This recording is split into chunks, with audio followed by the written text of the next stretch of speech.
Allahu Allahu Allahu Allah Allahu Allahu Allahu Allah. Assalamualaikum warahmatullahi wabarakatuh. Alhamdulillahirabbil alamin wa bihi nasta'in ala umurid dunya waddin. Wala haula wala quwwata illa billahil aliyyil azim. Asyhadu an la ilaha illallah wa asyhadu anna Muhammadan abduhu wa rasuluhu la nabiyya ba'da. Allahumma shalli wa sallim wa barik ala sayyidina wa maulana Muhammadin wa ala alihi wa ashabihi wa tabi'in wa man tabi'ahum bi ihsanin yaumiddin. Rabbi shrah li sadri wa yassir li amri wahlul 'uqdatam min lisani yafqahu qawli amma ba'da. Sahabat-sahabatku, pemirsa channel Tauhid Cinta yang dimuliakan oleh Allah, alhamdulillahirabbil alamin. Baru saja kita lewati bulan suci Ramadan, beduk maghrib berkumandang, tanggal 1 Syawal menghampiri kita. Allahu Akbar, Allahu Akbar, Allahu Akbar.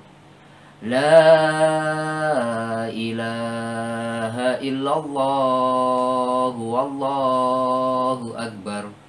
Allahu Akbar, walillahil hamd. Allah memerintahkan dalam surat Al-Baqarah 185, walitukabbirullaha ala ma hadakum. Kita disuruh memperbanyak takbir ketika malam 1 Syawal datang sebagai wujud membesarkan nama Allah, sekaligus wujud bersyukur atas segala pertolongan, segala bimbingan, segala kekuatan yang Allah berikan kita.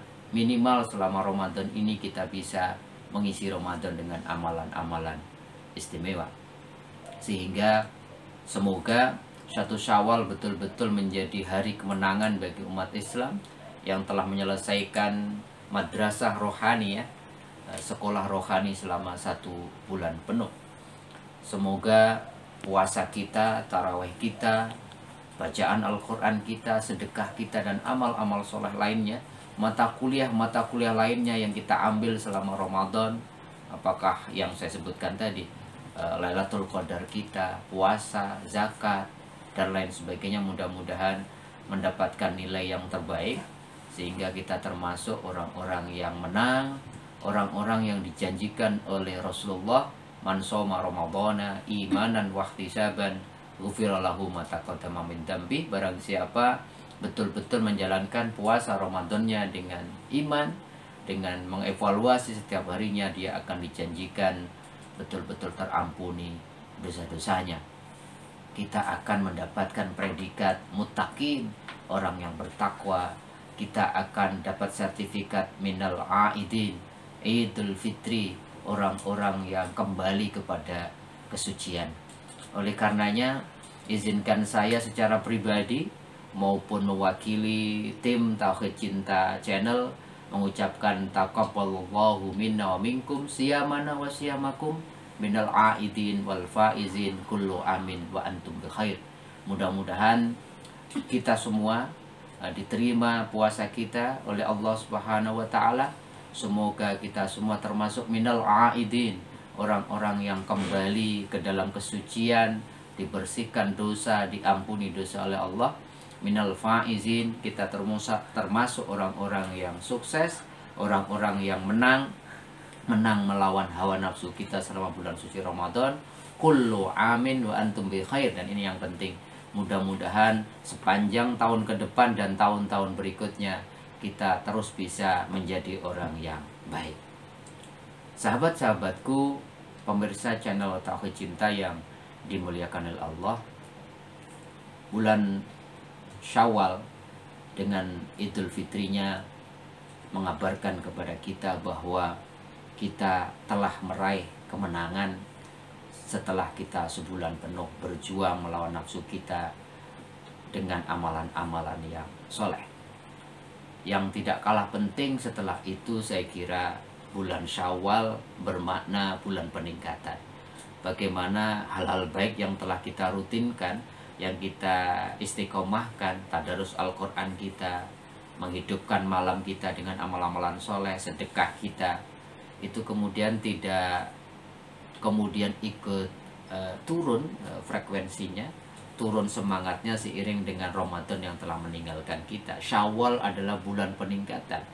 Yang kita bisa lakukan, harus lakukan adalah minimal menjaga ritme, menjaga istiqomah atas apa-apa kebaikan yang sudah kita rutinkan selama bulan suci Ramadan. Syukur-syukur Syawal ini ada peningkatan. Tadarus Al-Quran kita frekuensinya semakin tinggi, kemudian pemahaman Al-Quran kita semakin bagus, sedekah kita semakin banyak, sholat kita semakin di awal waktu dan sebagainya. Harus ada peningkatan, karena istiqomah menjadi elemen penting. Sebab kalau tidak, kita akan kembali lagi seperti kita sebelum Ramadan dan rugi kita. Oleh karenanya istiqomah yuk kita jaga. Jangan sampai kemudian apa yang sudah kita lakukan selama sebulan itu kemudian kita kembali lagi tidak rutin menjalankannya, tidak menjaga konsistensi apa kebaikan-kebaikan yang kita lakukan. Yang selanjutnya yang tidak kalah penting, momentum Lebaran, momentum Idul Fitri. Tadi saya sampaikan bahwa ketika Ramadan meninggalkan kita dengan puasa dan ibadah-ibadah yang lain, Allah menjamin bahwa kita akan terampuni dosa-dosa kita. Ingat, tapi itu dosa-dosa yang berhubungan hablum minallah. Tapi ada dosa-dosa yang berhubungan dengan hak Adam, dengan hakku adami, dengan hubungan sesama manusia. Oleh karenanya setelah bulan suci Ramadan, kemudian kita Idul Fitri, maka kemudian kita dianjurkan untuk menyempurnakan agar kita suci betul-betul, yaitu untuk halal bihalal. Bagaimana kita bersilaturahmi, anjang sana anjang sini. Kemudian untuk apa? Bukan sekedar bertemu fisik, tapi mohon kehalalan terhadap apa-apa yang secara manusia kemudian menyakiti saudara-saudara kita. Apabila kita punya kesalahan, kita datang mohon maaf. Kalau ada harta, sesuatu yang kita ambil dengan cara yang tidak benar, kita kembalikan. Jadi harus betul-betul halal bihalal. Kira-kira begini, halal bihalal itu saya mohon ridhomu atas kesalahan yang saya perbuat, dan kalaupun untuk mendapatkan ridho itu saya harus melaksanakan konsekuensi, membayar piutang saya, mengembalikan hak-hak yang saya ambil dari Anda, saya akan rela dan siap untuk mengembalikan itu semua. Maka tradisi silaturahmi dalam Lebaran itu tradisi yang sangat baik, yang perlu kemudian dijaga betul istiqomahnya. Walaupun kondisinya memang sampai hari ini kita belum tahu COVID-19 sampai kapan, sehingga mungkin bentuk-bentuk silaturahminya harus kita modifikasi dengan suasana COVID-19. Tetapi yang tidak boleh adalah tidak bersilaturahim, karena silaturahim adalah satu ajaran inti dari ajaran agama Islam kita. Allah sendiri dalam hadis qudsi mengatakan, Ana Rahman wa khalaqtur rahimin ismi. Saya ini Rahman, saya ini Maha Rahman, dan saya jadikan Rahim sebagai namaku. Man wasolaha wasolathu. Barang siapa kemudian menyambung tali silaturahim, maka saya akan sambung tali kasih sayangku kepadanya.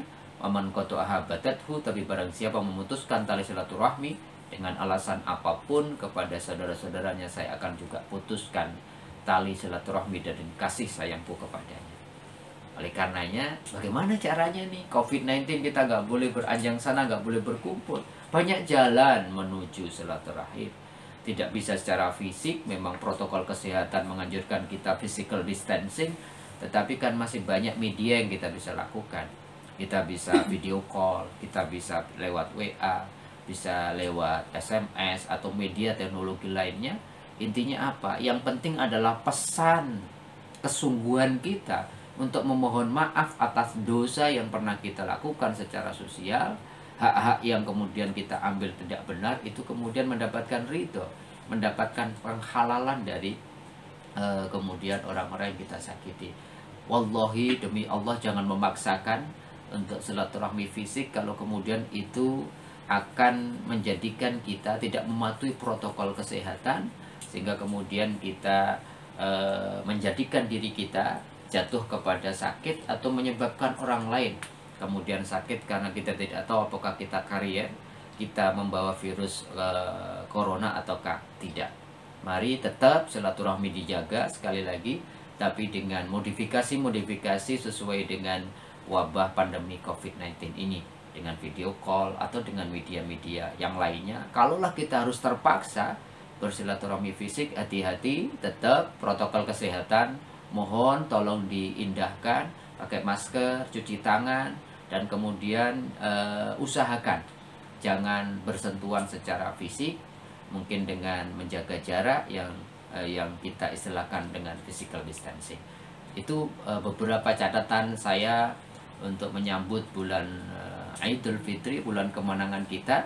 Terakhir sebelum kita akhiri, saya ingin sampaikan tentang fatwa MUI yang telah diterbitkan beberapa hari yang lalu, yaitu fatwa nomor 28 tentang tata cara takbiran sholat Idul Fitri dan sebagainya.